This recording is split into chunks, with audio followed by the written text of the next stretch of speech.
I'm working here with my daughter Kendall. She wants to be an editor, and I figured I'd get my frustrations out and vent, if you will, and let her edit it.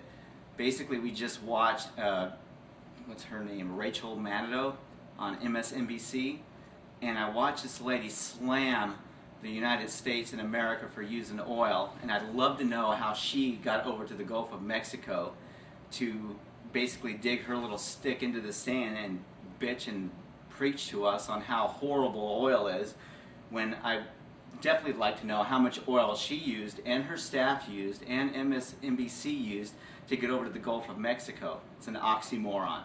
I mean, if you're gonna bitch, you know, then live by your standards. Don't tell me to live by standards that you can't live with yourself. It's a tragedy. It still is a tragedy. It's going to be a huge tragedy upcoming, but it's a tragedy we all caused together, including you, Rachel, including Obama for sure. Obama flies out there on God knows how much oil to fly that plane that we pay for, all of us, all the Americans pay for, flies out there, does nothing besides obviously points out the obvious, that there's oil going to go into the shore. It sucks. It's horrible. But he flew out there. How many gallons of oil could we have dumped out of his plane onto the coast? It's live by example, President Obama. Don't sit here and bitch to me when I'm paying your goddamn bills and the rest of the White House bills. The United States is, and we all use oil. We all use it, including you. You use more. You will use 1,000 more times than I will in a lifetime. Don't bitch at me and my neighbors and my fellow Americans on how to save oil and save our country unless you're going to fly your solar plane out there along with Rachel.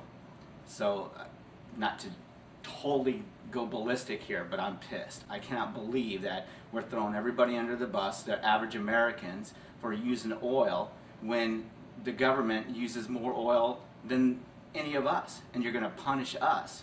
And stop drilling. Are you nuts? You're going to stop drilling so we can give more of our enemies and our combatants our money, my money, to drill for oil when we obviously it's pouring out of the ground. We just got to learn how to get it and keep it, and then try and get solar and wind. But anyways, if you're not part of the solution, you're part of the problem. You are part of the problem, and you guys work for us.